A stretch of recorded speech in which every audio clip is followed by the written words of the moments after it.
ça, on va savoir si j'aime lire. Non, non. Non, je veux dire, j'aime pas lire. J'ai horreur de lire. J'aime pas du tout ça. Non, j'adore lire, c'est fantastique la lecture. Je suis une boulimique de la littérature. J'adore les livres. Je les aime tellement, les livres. Quand je me mets en mode boulimie du livre, là je lis 2-3 livres par semaine. Je veux dire, je lis tout ce qui passe. Des modes d'emploi, des livres de romance, des pornos de gare, je sais pas, tout, je lis tout, je suis en mode JPP. Et JPP, ce n'est pas pour Jean-Pierre Pernaut. Ça veut dire, j'en peux plus. Et c'est plutôt marrant que cette question tombe au moment des Franco-Védas, parce que j'avais prévu de faire une vidéo là-dessus. Enfin, pas vraiment là-dessus, mais sur les pires livres qui habitent dans ma bibliothèque. Et je peux vous assurer qu'il y en a plein. Alors, j'ai pris conscience que j'aimais lire et que j'aimerais ça pour l'éternité à l'âge de mes 9 ans, après avoir terminé L'Alchimiste de Paulo Coelho, qui est, en grande partie, la base de ma philosophie de vie. C'est ce livre qui a fait de moi une très grande romantique. Et puis s'en est suivi mes premiers émois littéraires, en lisant Le Baron Perché, Le Prophète, Le Petit Prince, ou encore Le Parfum. Eh oui, j'adore tellement les livres, je sais pas pour vous, mais quand j'en lis un, quand je lis un bouquin, c'est hyper immersif. Je veux dire, je suis tellement dedans, je vis le truc à fond, j'ai l'impression que les personnages, je les connais au bout de 2 pages, je suis complètement... Puis est arrivé Harry Potter, et comme beaucoup de personnes de ma génération, eh ben ça a été la révélation. Je pense qu'à l'heure actuelle, c'est la meilleure saga que j'ai pu lire de toute ma vie. J'ai littéralement grandi avec le personnage, ce qui a créé une attache très très forte avec cet univers. Puis je me rappelle l'espèce de transe dans laquelle t'étais à chaque fois qu'un nouveau tome sortait, je veux dire, on était tous fous, il nous fallait le livre à tout prix, sinon on allait mourir instantanément. D'ailleurs, à la sortie du tome 6, je ne l'ai pas eu assez vite. Je l'ai eu 1 semaine après sa sortie. Et qu'est-ce qui s'est passé? J'ai été spoilée d'un événement très très important qu'il se passe dans le livre concernant, tu sais, Dumbledore, Malfoy, Rogue... Enfin, tu sais, cet événement tragique. S'il y en a qui n'ont pas lu le livre, vous savez pas, comme ça vous savez juste que le tome 6 est égal le tragique. Mais vous savez pas ce qui se passe. Et si j'avais pu, eh ben j'aurais buté la personne qui m'a spoilé le livre. Je lui aurais lancé un Avada Kedavra, là, le sort qui tue, hein. Je lui aurais lancé, oui, hein. Nelson, mon frère, toi qui m'as lancé cette fin de livre, comme ça, au milieu du salon. Never forget, Nelson. Never forget! Et en parallèle d'Harry Potter, je sais pas si vous vous souvenez, mais il y avait Peggy Sue et les fantômes, et ça c'était vraiment, mais alors... Oh, c'était trop bien aussi, je veux dire, je prenais les livres, je les dévorais comme ça. C'était trop cool! Et très tardivement, il y a environ 2 ans, j'ai découvert les Royaumes du Nord, et alors ça, mais ça m'a mis une claque, mais tellement monumentale. J'ai lu ce truc-là, et j'ai retrouvé les mêmes sensations qu'en lisant Harry Potter. J'étais... Tu tournes une page, ça te coupe le souffle en mode non, oui, oh, non, oh. En tout cas, si vous l'avez pas lu, je vous le recommande 1000 fois.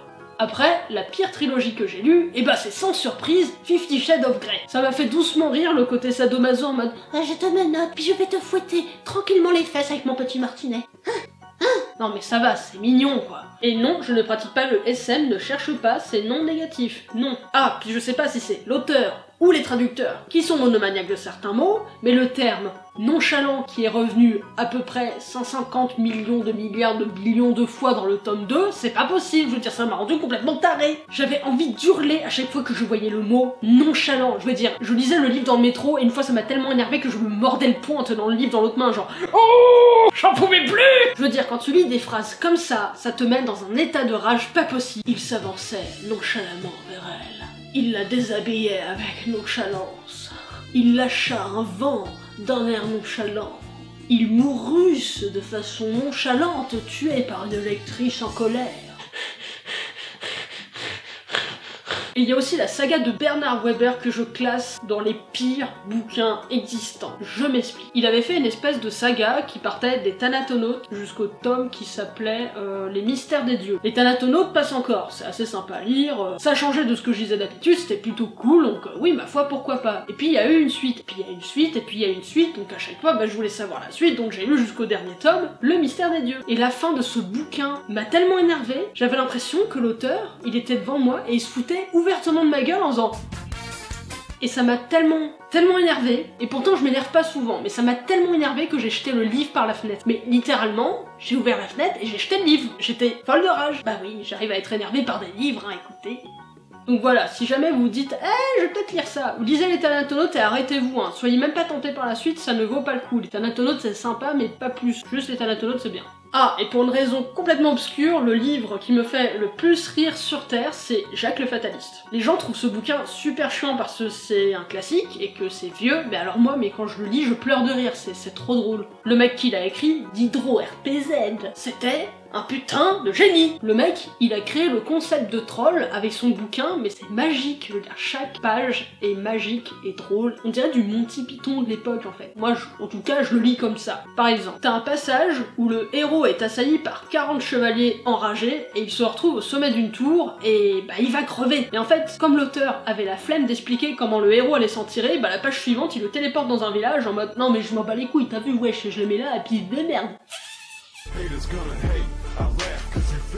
Et il y a un autre moment où le personnage principal l'énerve et du coup, l'auteur décide de le faire crever quand il trébuche sur un caillou. Juste comme ça, gratuitement, genre, tiens, un caillou, crève salope, quoi. Enfin, moi, je trouvais ça vraiment incroyable, j'étais là. Ah, vraiment? Ah, c'est génial, lisez-le, franchement, au moins une fois, lisez-le et dites-moi ce que vous en pensez, si c'est que moi qui suis complètement barge à rire devant ce genre de truc, ou si c'est vraiment drôle, parce que j'ai l'impression que je suis la seule au monde à rire devant Jacques le Fataliste. Lisez-le! Ensuite, mes recommandations littéraires, rien que pour vous! Mangez mes cheveux! Il y a l'auteur Barjavel, René Barjavel, vous pouvez y aller les yeux fermés, comme ça. Barjavel, où es-tu? Si vous voulez lire la plus belle histoire d'amour de l'univers et avoir les yeux et le cœur qui pleurent, je vous recommande de lire La Nuit des Temps. Si vous voulez faire une crise d'angoisse à chaque page, je vous recommande Ravage. Oh, j'avais La Nuit des Temps, qui est très bien. Et si vous voulez devenir parano et penser que la fin du monde c'est maintenant tout de suite, vous pouvez lire Que le diable emporte. Ce livre m'a tellement traumatisé que je ne l'ai plus dans ma bibliothèque. Parce que j'ai cru mourir quand je l'ai lu. Mourir de stress, littéralement, c'était trop.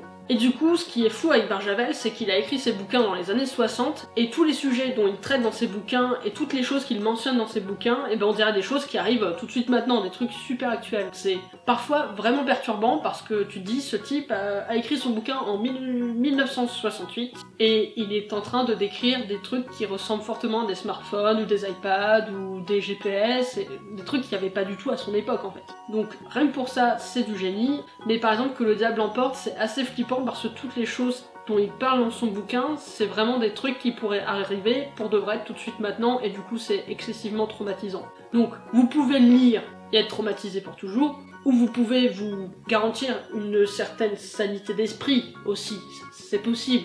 Mais en tout cas, Barjavel c'est vachement bien, je vous recommande, vous pouvez lire ça, c'est de la science-fiction et tout, c'est trop cool. Allez-y. Aussi, si vous êtes comme moi et que parfois votre morale fait du yo-yo et que votre cerveau fait de la merde, je vous invite à lire ça, ce livre. Ça m'a beaucoup aidé à relativiser et à aller de l'avant. Donc pour les curieux et les curieuses, allez hop, une lecture en plus.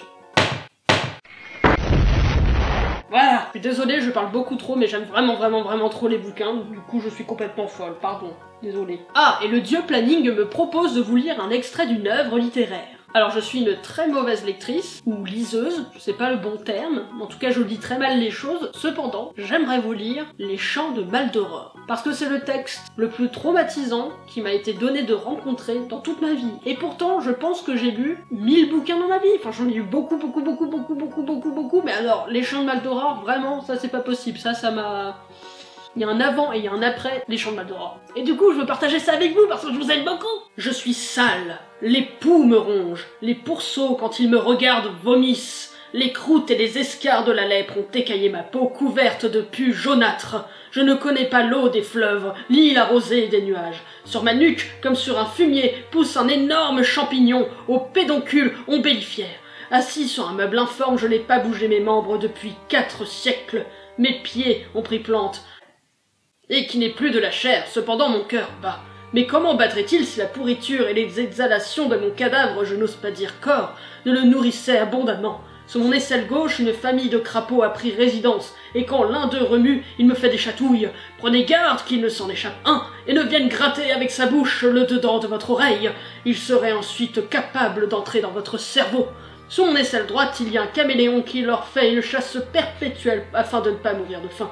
Il faut que chacun vive, mais quand un parti déjoue complètement les ruses de l'autre, il ne trouve rien de mieux que de ne pas se gêner et suce la graisse délicate Désolé. Et suce la graisse délicate qui couvre mes côtes. J'y suis habitué. Une vipère méchante a dévoré ma mère. Oh, putain. Une vipère méchante a dévoré ma verge et a pris sa place, elle m'a rendu eunuque. C'est infâme. Oh, si j'avais pu me défendre avec mes bras paralysés, mais je crois plutôt qu'ils se sont changés en bûches. Quoi qu'il en soit, il importe de constater que le sang ne vient plus y promener sa rougeur. De petits hérissons, qui n'y croisent plus, ont jeté à un chien qui n'a pas refusé l'intérieur de mes testicules, l'épiderme soigneusement lavé, ils ont logé dedans. L'anus a été intercepté par un crabe, encouragé par mon inertie, il a gardé l'entrée avec ses pinces et me fait beaucoup de mal. Deux méduses ont franchi la mer.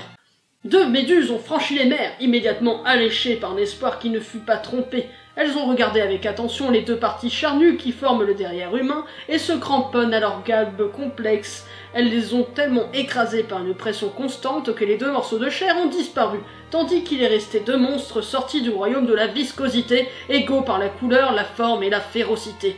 Ne parlez pas de ma colonne vertébrale, puisque c'est un glaive. Oui, je n'y faisais pas attention, votre demande est juste. Vous désirez savoir, n'est-ce pas, comment il se trouve implanté verticalement dans mes reins? Moi-même, je ne me le rappelle pas très clairement. Cependant, si je me décide à prendre pour un souvenir ce qui n'est peut-être qu'un rêve, sachez que l'homme, quand il a su que... Bon, après, c'est chiant. Voilà, c'était bien, hein. T'as la gerbe, hein. De rien. Allez, je vous laisse là-dessus parce que je suis une grosse connasse. Allez, au revoir.